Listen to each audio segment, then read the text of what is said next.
देख रहे हैं भारत न्यूज़ टीवी। मैं हूं आपके साथ में गजेंद्र गुर्जर। चलिए शुरुआत करते हैं आज की कुछ खास खबरों की। प्रयागराज थाना कीटगंज संबंधित क्षेत्र की रहने वाली नसीमा बानो काल्पनिक नाम पत्नी स्वर्गीय शहजादे हसन को पति के ही करीबी दोस्त रणवीर यादव उर्फ डब्बू यादव ने बनाया हवस का शिकार। आरोप है कि महिला ने अपने पति के इलाज के लिए काफी कर्ज लिया हुआ था। आखिरकार कर्ज लेना भी महिला के काम न आया। पति की 2018 में मृत्यु हो गई और फिर शुरू हुआ रणवीर यादव उर्फ डब्बू यादव का घर पर जरूरत से ज्यादा आना जाना। सांत्वना देना कर्जदार घर पर रोज आने लगे। धीरे धीरे करके महिला ने कर्ज को देना शुरू किया, मगर 2019 के लॉकडाउन के बाद महिला की आर्थिक स्थिति इस कदर टूटी कि वह कर्ज देने लायक ही नहीं बची। वह अपने 3 बच्चियों का भरण पोषण करती या फिर कर्ज देती। इसी का फायदा उठाकर डब्बू यादव ने महिला से कहा कि तुम्हें कर्जदार रोज परेशान करते हैं। डब्बू यादव ने कहा, मैं तुम्हारा लोन करा देता हूँ, तब तक तुम नैनी क्षेत्र में अरेल के पास रह लो। जब मैं तुम्हारा लोन पास करा दूंगा तो तुम कर्ज चुका देना। महिला ने झांसे में आकर डब्बू यादव की बात मानी। अपनी 3 बेटियों को लेकर नैनी स्थित क्षेत्र अरेल मोड़ के पास 1-2 कमरे के मकान में शिफ्ट हो गई, जिसके बाद शुरू हुई डब्बू यादव की साजिश। जरूरत से ज्यादा आना जाना और रात में धीरे धीरे करके रुकने लगा। उसके एक दिन मौके का फायदा उठाकर महिला के साथ दुष्कर्म किया और महिला को डरा धमका कर चुप करा दिया। महिला के पास कोई अन्य विकल्प न होने के कारण उसने अपनी चुप्पी साध ली।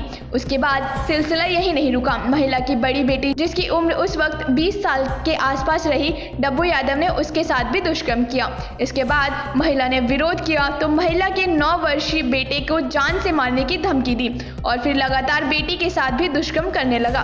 डब्बू यादव ने कुछ दिन बाद उससे छोटी बेटी जो 18 वर्ष की है उसके साथ भी दुष्कर्म करने का प्रयास किया। यहाँ से विरोध होना शुरू हुआ। धीरे धीरे करके डब्बू यादव ने हैवानियत की सारी हदें पार करके महिला की 14 वर्ष की बच्ची के साथ दुष्कर्म करने का प्रयास किया, जिसके बाद डब्बू यादव के खिलाफ महिला और महिला की बच्चियों ने विरोध शुरू किया और अकेले महिला की बेटी हिम्मत जुटाकर थाना नैनी में पहुंच गई। क्षेत्रवासियों में इस घटना से काफी आक्रोशित है। दिनांक 9 अगस्त को सामुदायिक स्वास्थ्य केंद्र चाका में पीड़िता ने मेडिकल ऑफिसर के सामने अपना बयान दर्ज कराया। संभवतः कल पीड़िता का मेडिकल होगा। इंसानियत को शर्मसार करने वाली घटना का पता चलते ही राष्ट्रीय मानवाधिकार एवं अपराध नियंत्रण ब्यूरो की पूरी टीम पीड़ित महिला के साथ देर रात तक नैनी थाने में डटी रही। मामले में FIR दर्ज हो चुकी है। राष्ट्रीय मानवाधिकार एवं अपराध नियंत्रण ब्यूरो की प्रयागराज टीम का कहना है, जब तक आरोपी के खिलाफ सख्त से सख्त कार्रवाई नहीं होती तब तक पूरी टीम महिला के साथ लगातार खड़ी रहेगी। ये क्या है, आज आप लोग यहाँ आए हैं, क्या मामला था ये? मैं district president Mohammad Khalid Samdani, national women rights and crime control bureau Prayagraj की तरफ से आया हूँ। यहाँ पे एक पीड़िता जो कई दिनों से सताई जा रही थी, उसके साथ जो है बलात्कार हो रहा था। कल हम लोग थाने पे गए थे, वहाँ से जो है काफ़ी देर रात तक उससे जो है पूछताछ हुई, एसओ से जो है बातचीत हुई, इंस्पेक्टर से बातचीत हुई, सर आप इनका केस क्यों नहीं बना रहे हैं। उसके बाद वही पीड़िता यहाँ पे आई थी, उनका जो है मेडिकल होना था। तो आपकी FIR लॉन्च हो गई? आप लोग ने FIR कल रात में लॉन्च हो चुकी है और मैं इसके लिए आभार प्रकट करता हूँ पुलिस वो थाने का, नैनी थाने का। जो पीड़िता है वो 50,000 रुपये कर्ज लेने के एवज में उनको प्रताड़ित किया जा रहा था। यहीं पे अरेल में एक घर में रख के उनके साथ गलत हरकत की जा रही थी। साथ ही साथ उनकी बच्ची जिसकी उम्र 20 साल थी, उसके साथ भी जो है ये घिनौना कार्य किया जा रहा था।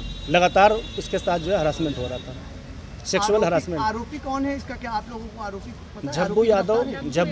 डब्बू यादव जो कहाँ है इस वक्त? कीटगंज का निवासी है, वो भी अभी आए थे, मेडिकल उनका भी हो रहा था, शायद अभी अंदर हैं, हॉस्पिटल के अंदर हैं अभी। प्रशासन से आपको क्या सपोर्ट मिल रहा है?